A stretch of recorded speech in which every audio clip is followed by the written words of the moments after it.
Desejo cumprimentar todos os irmãos com a paz do Senhor. Amém? Um momento alegre, pois estamos na casa do Senhor. Está aqui o nosso irmão Milton, membro da igreja que passou uma temporada em São Paulo. Está de férias, irmãos? Amém, né?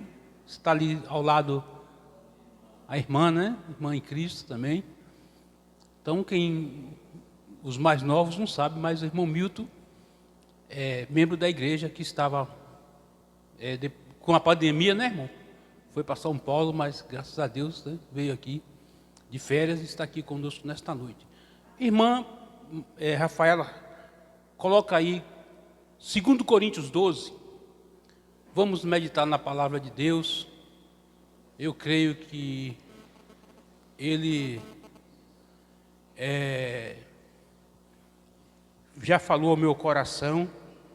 E eu espero poder transmitir para os irmãos aquilo que o Senhor colocou na minha mente. 2 Coríntios 12. Vamos nos colocar de pés, irmãos?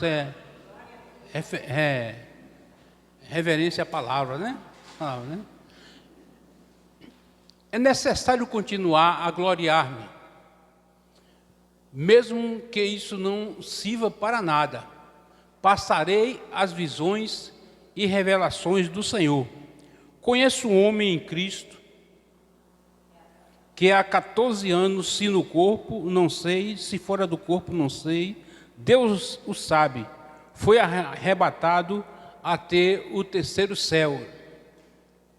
E sei que é o tal homem, se no corpo, se fora do corpo, não sei, Deus o sabe, foi arrebatado ao paraíso e ouviu palavras inefáveis, de que ao homem não é lícito falar.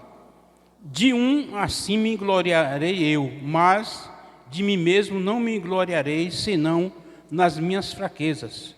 Porque se quiser gloriar-me, não serei nécio, porque direi a verdade, mas deixo isso, para que ninguém cuide de mim, mas do que em mim vê ou de mim ouve, e para que me não exaltasse pelas excelências das revelações, foi-me dado um espinho na carne, a saber, um mensageiro de Satanás, para me esbofetear, a fim de não me exaltar, acerca do qual 3 vezes orei ao Senhor, para que se desviasse de mim. E disse-me: a minha graça te basta, porque o meu poder se aperfeiçoa na fraqueza. De boa sorte, pois, me gloriarei nas minhas fraquezas, para que em mim habite o poder de Cristo. Pelo que sinto prazer nas fraquezas, nas injúrias, nas necessidades, nas perseguições, nas angústias, por amor de Cristo, porque quando estou fraco, então sou forte. Amém? Pode sentar, irmãos. Amados irmãos, baseado nesse texto, eu tenho para dizer o seguinte: quando você estiver num momento de fragilidade, num caso que você acha não ter solução, glorifique a Deus, porque uma injeção de ânimo virá e você vai contemplar o poder de Deus. Paulo passou por essa situação aqui. Nesse texto, o apóstolo Paulo teve uma grande experiência com Deus. E ele fala no texto que ele conheceu um homem. Conheço um homem em Cristo, que há 14 anos, se no corpo, não sei, se fora do corpo, não sei, Deus o sabe, foi arrebatado até o terceiro céu. E no decorrer dessa leitura, nós vamos perceber que esse homem era Paulo. E ele chega a dizer, um tal homem, ele usa essa expressão, um tal homem. Este homem foi arrebatado ao céu e ouviu palavras inefáveis, indizíveis, que fica difícil reproduzir. E aí ele se apresenta como sendo este homem. Como sendo este homem. E para que me não exaltasse, aí ele se coloca ele, e para que me não exaltasse pelas excelências das revelações, foi-me dado um espinho na carne. Esse espinho na carne foi o divisor, para que ele não viesse a se exaltar, como eu já vi muitos. Ah, porque eu sou batizado no Espírito Santo. Ah, porque eu falo em línguas. Ah, porque eu canto, ó eu. É porque eu prego. É porque eu sou homem de oração. Ah, eu estou em comunhão. Não faço nada não, eu estou em comunhão, estou em consagração. Eu. Se apresenta como tal, né? Que ora, que prega, que está em consagração. Só falta dizer o valor do dízimo. Né? Então, se coloca como tal. Então, Paulo diz que para que isso não acontecesse com ele, foi colocado um espinho na carne, para que ele pudesse ter um freio. E ele fala isso aqui: foi-me dado um espírito na carne, e eu orei 3 vezes para que o Senhor retirasse este espinho da carne. A resposta de Deus é logo: a minha graça te basta.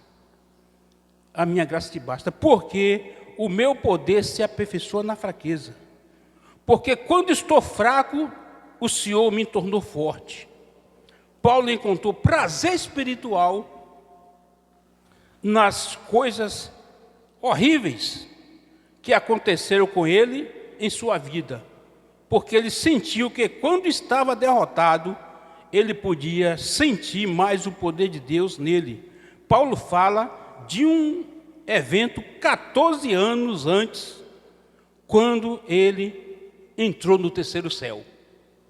Então ele teve essa experiência com Deus. E aí, irmãos, Paulo parece que reclamava de um incômodo físico. Não sei se tormentos de sexo, epilepsia, depressão, opositores do evangelho, problemas da visão, reumatismo.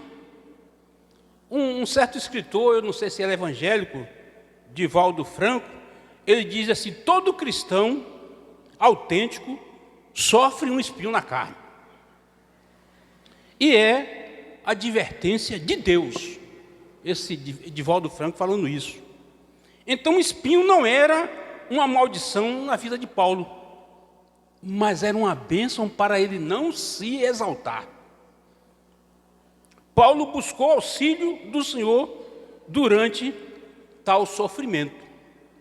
Mas, amados irmãos, Deus desejava guardar Paulo de se exaltar, e esse foi o meio que ele encontrou para cumprir o seu propósito. Então, eu gostaria de contar a história de um de vocês, para dizer que Deus lhe fez perfeito, mas com um problema que Ele mesmo pode tratar. Eu nasci perfeito, mas eu tive um problema que foi tratado. Então, meus irmãos, eu gostaria de contar a história de um que no momento de fraqueza, de decepção, de tristeza, de pânico, Deus entrou com providência, com solução. Mas então vai a minha história como um ser fraco e a minha formação genética. Irmãos, seu Samuel, com 25 anos, lá em Maracás, na zona rural, um lugar chamado Caldeirão dos Mirandas, nasceu lá, né? 25 anos. Ele conheceu Dona Nísia, na zona rural de Jiquié, um lugar chamado Morro Verde. Aí se encontraram, né? Se encontraram, aí juntou os 13 cromossomos dele com os 13 dela, formou os 46, que nasceu essa figura. Mas imperfeito, irmãos. Não nasci perfeito, não. Eu nasci também com imperfeições. Com os meus 14 anos, na escola primária, um colega se suicidou, irmãos. usando o revólver da família. Aquilo ficou no meu psicológico. Mais tarde, com algumas frustrações, algumas decepções, eu cheguei a pensar fazer o mesmo. O exemplo daquele colega, que se suicidou com 13 ou 14 anos. Mas aí, como Deus é misericordioso, eu cheguei a uma fase que fui trabalhar para um espírita. Não sei se alguém aqui se lembra desse homem. Se chamava Gildenor Rabelo. E aí, pela misericórdia de Deus, um livro veio para nas minhas mãos. O Martírio dos Suicidas. Irmãos, na leitura desse livro eu pude perceber que o sofrimento do suicida nas trevas é muito grande. Aí eu recuei naquele pensamento maligno. Aí no decorrer dos dias e dos anos, eu conheci o Evangelho. E Deus agora vai cuidar desse vaso quebrado, defeituoso, que tinha pensamentos malignos, pensamento de suicídio. Então, a minha formação, né, a personalidade de um, a educação do outro, o caráter de um, a posição do outro, mas um ser defeituoso, que precisava ser tratado. Olha aqui, irmãos, Paulo, um ser defeituoso. Ele tinha defeitos, que precisava do cuidado de Deus. Então, eu vim dessa formação. Depois que eu pude ler esse livro, né, eu pude compreender que o sofrimento de um suicida é terrível nas trevas. Após a morte, aí eu recuei nos meus pensamentos. Mas às vezes, meus irmãos, o sofrimento nosso é um trauma do passado.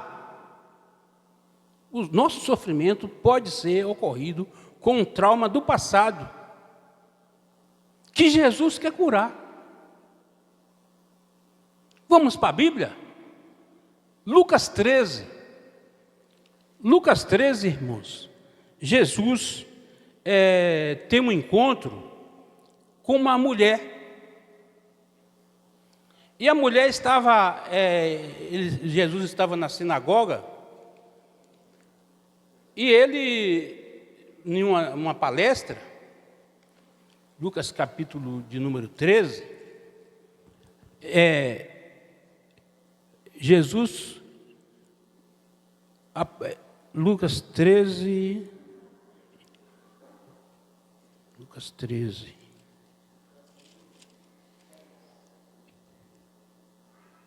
a cura de uma mulher paralítica. E era um dia de sábado. Jesus estava ali em uma palestra na sinagoga, e ele percebeu que a mulher andava encurvada, irmãos. A mulher tinha uma deficiência, que andava encurvada. Prontamente, Jesus, sensibilizado com aquela situação, convidou aquela mulher para vir à frente e curou aquela mulher. Andava encurvada e não podia endireitar-se. Jesus teve compaixão da mulher, chamou e lhe disse: mulher, está livre desta enfermidade. A mulher adquiriu aquela enfermidade há 18 anos atrás. Então Jesus aproveitou a oportunidade e curou aquela mulher. Mulher, está livre desta enfermidade. Versículo de número 12. E vendo a Jesus, chamou a si e disse-lhe: mulher, está livre da tua enfermidade. Só que, meus irmãos, tinha os opositores ali. Os ministros, né, o líder daquela sinagoga, não gostaram.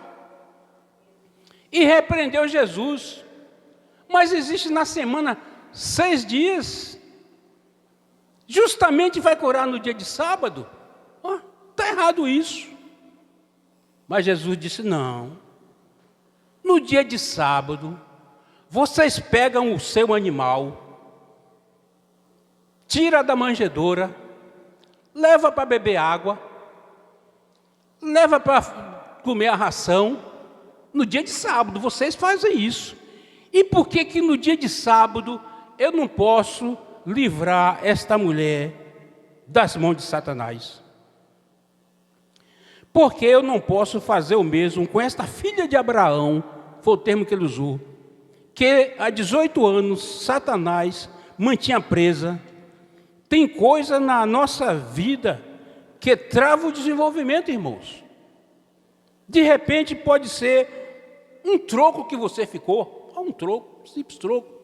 Era para receber 30 reais, você recebeu 40 e saiu com aqueles 10 reais. Um dinheiro que não lhe pertence. Pode ser uma trava. Ou mesmo um objeto, você tomou um objeto de alguém, danificou e não quis devolver, danificado. Eu estava conversando com um irmão e ele dizendo que emprestou um carro de mão novo e depois a pessoa devolveu o carro todo deteriorado. Ele, por educação, recebeu e foi jogar no lixo, no monturo. Né? Quer dizer, a pessoa recebeu o carro novo e devolveu um todo estragado. Né? Então, irmãos, pode ser uma situação dessa que trava. Então, aquela mulher estava ali numa situação, há 18 anos, sofrendo. E Jesus curou aquela enfermidade. Né?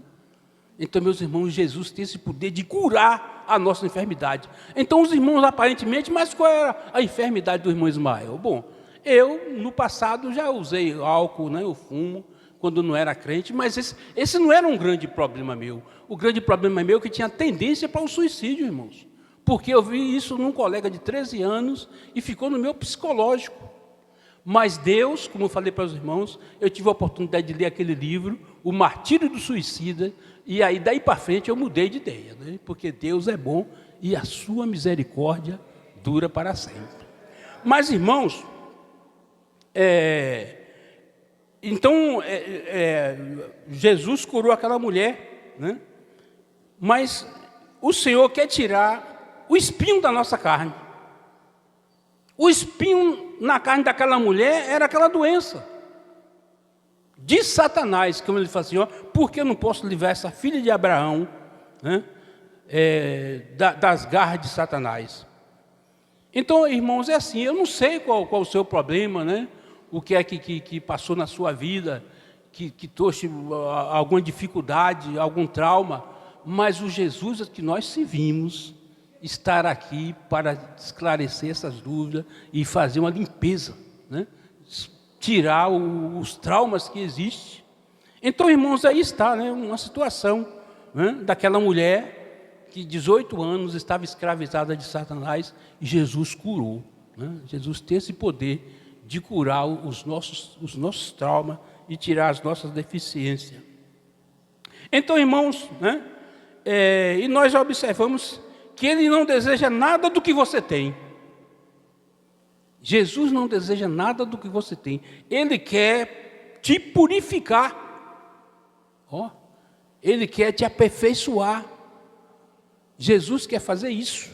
Ele quer te purificar. Ele quer curar a tua parte deficiente. Foi isso que Ele fez com a mulher. A mulher, diz a Bíblia, os irmãos poderão ler Lucas 13, que a mulher andava encurvada, irmãos. E era um problema que ela adquiriu há 18 anos. Ela estava escravizada de Satanás. E Ele curou, e os irmãos vão ver que os opositores dizem, mas não era para fazer isso no dia de sábado. E Ele vai e repreende, chama de hipócritas. Hipócritas, por que vocês no dia de sábado, né, levam o animal para beber água, para comer, porque não quer que ele morra? Então, quer que essa mulher morra escravizada na mão de Satanás? Então, meus irmãos, Ele quer curar a parte deficiente. Olha aqui o que Ele fez, né? Nas minhas pregações eu estou citando o filho pródigo, né? Então o filho pródigo foi o que ele fez. Ele disse, pai, eu quero sair daqui da fazenda, quero ter a minha própria vida, quem sabe eu quero ser um empresário lá de outro ramo, eu quero, quem sabe, entrar no ramo financeiro, emprestar dinheiro a juros, eu estou cansado dessa de gado, de cacau, de peão. É claro que o pai ia liberar, ele tinha que sair mesmo algum dia, né? Mas ele saiu, irmãos, e lá depois dos transtornos, né? Ele, depois do fracasso, ele caiu em si, caiu em si, e disse: agora eu vou voltar como um empregado, vou na condição de um funcionário, não quero recuperar a condição de filho. Esse foi o propósito dele. Vou voltar como um empregado, não quero recuperar a condição de filho. Mas nós fazemos um plano e Deus faz outro, né, irmãos? Então o plano do rapaz era esse: voltar, caiu em si. Então, irmãos, quando a gente cai em si, a gente dá oportunidade a Deus agir na nossa vida. Esse rapaz caiu em si, deu oportunidade a Deus agir na sua vida. Voltou, chegou lá, ele imaginava uma coisa, era outra, né? Estava lá uma festa preparada para ele. Então é assim, irmãos, ele não deseja nada do que você tem, ele quer aprimorar o que você é. Ele quer fazer isso. Ele transforma tudo de ruim, irmãos. O que você tem de ruim, Deus transforma. Ele transforma tudo de ruim. O trabalhador passa a ser agradável. Até a morada na periferia passa a ser um lugar agradável. Até a morada na periferia. Eu ouvi um irmão contando que se converteu uma pessoa e foi para a zona rural. E depois chegou e disse: olha, pastor, eu acho que eu vou parar com a minha crença. Lá na zona rural não tem ninguém, só tem eu. Irmãos, é a oportunidade que Deus está te dando. Chegando lá, junta com tua esposa, com teu filho e começa a fazer o culto. Quando você menos espera, tem mais dois, tem a sua empregada, tem outra pessoa, um vizinho. E aí Deus vai te usar. Deus vai te usar para tu criar um ponto de pregação lá. Então é assim, irmãos. Então o homem achava que ali não era um local bom para ele ser crente. Lá na zona rural só tinha ele. Mas o pastor disse: não, lá é o lugar de você começar. E ele viu que isso foi possível. E foi transformado a fazenda daquele homem em uma congregação, um ponto de pregação. Meus irmãos, Jesus também dá um novo significado na nossa vida. Jesus tem o poder de fazer isso, dá um novo significado na nossa vida, espiritual e social, né? O casamento que estava à beira da falência, Jesus recupera. Eu conheci uma irmã na fé que ela andava desgostoso com o nome dela, Maria do Rosário. E ela triste, aí o pastor foi conversando, pastor Milton, ele já é falecido, fundou a igreja pentecostal, a igreja presbiteriana, parece renovada, um negócio assim, igreja, pastor Milton. E aí a menina, descontente com o nome, Maria do Rosário, ele foi conversar, ela disse: pastor, mas Maria do Rosário, o povo pensa que ando com o rosário da mão. Não, minha irmã, seu nome, o significado de Maria do Rosário não é isso não. Ali não é um rosário, não, ali é um terço. Rosário é um conjunto de rosas. Aí a menina: pastor, Maria do Rosário, que você é um conjunto de rosas. Aí a menina ficou mais animada, irmão, passou a gostar do nome, porque ela pensava que Maria do Rosário era o de reza, de fazer as orações na igreja católica. Ela disse: não, minha irmã, ali é um terço. Você é um negócio de flores. Maria do Rosário é isso, um conjunto de rosas. Então, irmãos, aquela moça passou a gostar do seu nome, né? Não queira ser como Paulo. Eu falei de Paulo. Paulo, para se consertar, foi o quê? O Senhor teve que derrubar ele do cavalo e depois deixou ele cego, para ele se corrigir, né, irmão? Se ele aprender, né? Mas vamos aprender, irmãos. Quantas horas nós gastamos, irmão, na academia para modelar o nosso corpo? Muitas horas, né? Mas vamos para a casa do oleiro, levar o vaso quebrado para ser modelado. Deus tem muito mais para nos dar do que o demo para tirar. Amém? Que Deus nos abençoe.